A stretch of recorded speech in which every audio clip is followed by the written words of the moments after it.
Thanks, Trina. Overall, 1 in 2 people living in Ireland will be diagnosed with invasive cancer in their lifetime. This equates to roughly 24,000 invasive cancers and sadly 9,000 cancer deaths in Ireland every year. However, almost half of all cancers are preventable, and the current National Cancer Strategy running from 2017 to 2026 highlights cancer prevention as the most cost-effective long-term approach for cancer control. Prevention can be achieved by reducing exposure to modifiable risk factors, such as UV exposure, smoking, and alcohol consumption. Back in 1988, the WHO's IARC, which is the International Agency for Research on Cancer, classified alcohol as a Group 1 carcinogen. So this puts it in the highest risk group alongside asbestos, radiation, and tobacco. And in 2023, the WHO went one step further and came out with a statement that, in fact, there is no safe level of alcohol consumption and that any amount of alcohol consumption increases your cancer risk. Alcohol is causally linked to 7 different types of cancer, and we can see here in the infographic that the upper aerodigestive tract is disproportionately represented, with alcohol causing mouth, upper throat, larynx, and esophageal cancer. It also causes liver, breast, and colorectal cancers. And even though those proportions are lower, because we see higher numbers of breast and colorectal cancers, we see higher numbers of cases of breast and colorectal cancers directly caused by alcohol. In Ireland in 2020, it's estimated that there were approximately 1,000 cases of cancer that were directly attributable to alcohol. So certainly this is cause for concern. For those individuals who use both alcohol and tobacco, there is a further increase in risk, and they have a 5-fold increased risk of developing cancers of the mouth, throat, voice box, food pipe, compared to people who use alcohol or tobacco alone. For heavy users of alcohol and tobacco, the risk is up to 30 times higher. And this is due to a solvent effect, whereby alcohol damages the cells of the upper aerodigestive tract, and then also facilitates easier delivery of cigarette toxins to those cells, where they're then uptaken and can cause further damage. How exactly does alcohol cause cancer? So one of the big ways that it does this is by the generation of toxic metabolites or toxic byproducts, particularly acetaldehyde. So alcohol contains ethanol as its active ingredient, and in the body, this is converted to acetaldehyde. And acetaldehyde is carcinogenic. If this chemical is allowed to build up in the body, it causes chromosomal rearrangements and mistakes in DNA repair. And all of this damage increases your cancer risk. There is an enzyme, ALDH, which converts acetaldehyde to harmless acetate. However, particularly for individuals who are deficient in this enzyme, they also have a further increased risk of cancers associated with alcohol if they consume alcohol.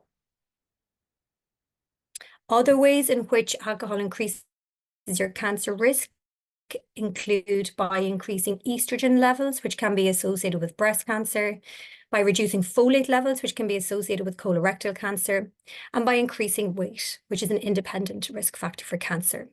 And in addition, the solvent effect, as we discussed in the previous slide, whereby alcohol facilitates easier delivery of cigarette toxins to the cells of the upper aerodigestive tract.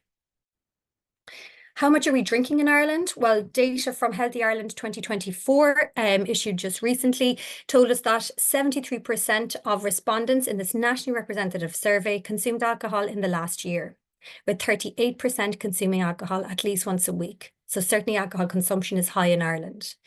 In terms of OECD alcohol consumption per capita for 2023, we were coming in at 9.9 litres, which is high in terms of comparable OECD countries.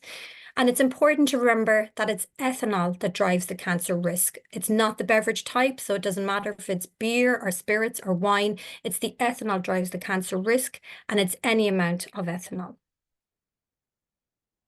In terms of awareness of the alcohol cancer link, awareness is the first step on a complex pathway towards behaviour change of alcohol reduction or alcohol elimination. And when we look at the evidence internationally, we can see that there are low levels of awareness of less than 50% reported. Increasing awareness can drive behaviour change. There's a lot of emerging evidence coming from Australia now supporting this. And also we see in the international literature that increasing awareness of the alcohol cancer link, in fact, increases support for wider alcohol harm reduction policies. These are in alignment with the WHO's best buys and include things like reducing availability of alcohol, restricting advertising, and increasing price. All of this works together then to increase and result in a less alcoholic environment overall, so supporting the individual and supporting population level alcohol harm reduction. In Ireland, I conducted a study with the NCCP recently, looking specifically at awareness of alcohol as a risk factor for cancer in Ireland. And to do this, I looked at data from the very first national survey carried out by the NCCP, looking at cancer awareness and attitudes. So this was a nationally representative survey of 2,874 adults conducted in the Republic of Ireland between January and May 2022, conducted by phone. And what we found was a very stark finding that overall, 43.7% of respondents had unprompted awareness of alcohol as a risk factor for cancer, which doesn't seem too bad until you consider that 81.6% of the same group in a nationally representative survey had unprompted awareness of smoking as a risk factor for cancer. So we can see certainly that there is a lot of work to be done. Looking a little bit more at this study, so I found that there were certain groups that were more likely to be aware of the alcohol cancer link, and this included females, those of middle and older age, those with cancer experience, higher medical literacy, higher alcohol consumption, and higher levels of physical activity.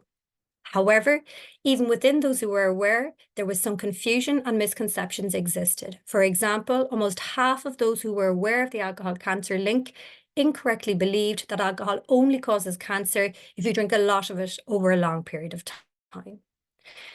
So certainly the low level of awareness at population level, coupled with the clear misconceptions, show that there is a need for work to be done in this space.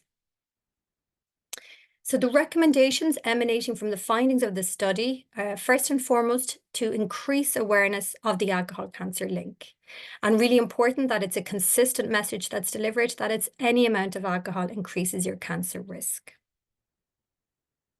So to do this, we're working at a population level, so sharing the findings of the study and spreading the message and raising awareness at important forums such as this event here this morning. We're also working with Alcohol Action Ireland. For example, we had a press release for the study findings back in December to coincide with European Alcohol Awareness Week. So doing a lot of important work in that space.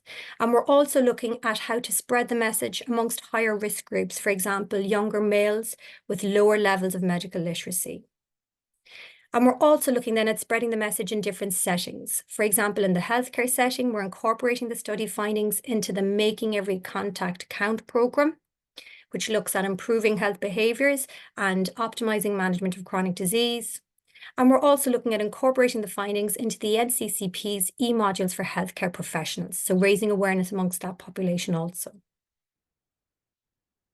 In addition, we're sharing these findings with the Department of Health to help support ongoing implementation of the Public Health Alcohol Act 2018. This is legislation that was introduced in Ireland to help reduce alcohol harm, and as part of that, there is a plan to add cancer warning labels to alcohol containers in 2026.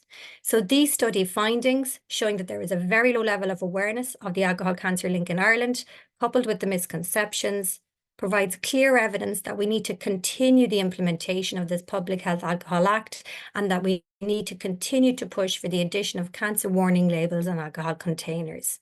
In addition to the other measures that I mentioned earlier of reducing availability, restricting advertising, and increasing price. Finally, the third recommendation of the study is to ensure that there is ongoing high-quality research, for example, research with cancer survivors, to ensure any messaging is appropriate and sensitively delivered, and also to ensure that we're continuing to monitor the trends on an ongoing basis to make sure that any measures we take to increase awareness, to put cancer warnings on alcohol containers, that the effect of those steps is measured, to make sure that it's the most appropriate use of precious resources. So in conclusion, This slide is taken from the very informative askaboutalcohol.ie, which is a HSE alcohol page, and it has some very useful tips and advice, including an alcohol assessment tool. And what it tells us essentially is that when alcohol is broken down in your body, it can damage your body's cells. As we've seen in this presentation, alcohol increases your risk and is causally linked to at least 7 different types of cancer. And you can reduce your risk of cancer if you do not drink alcohol. So essentially, the key take-home message here today is that the less you drink, the lower your risk of cancer.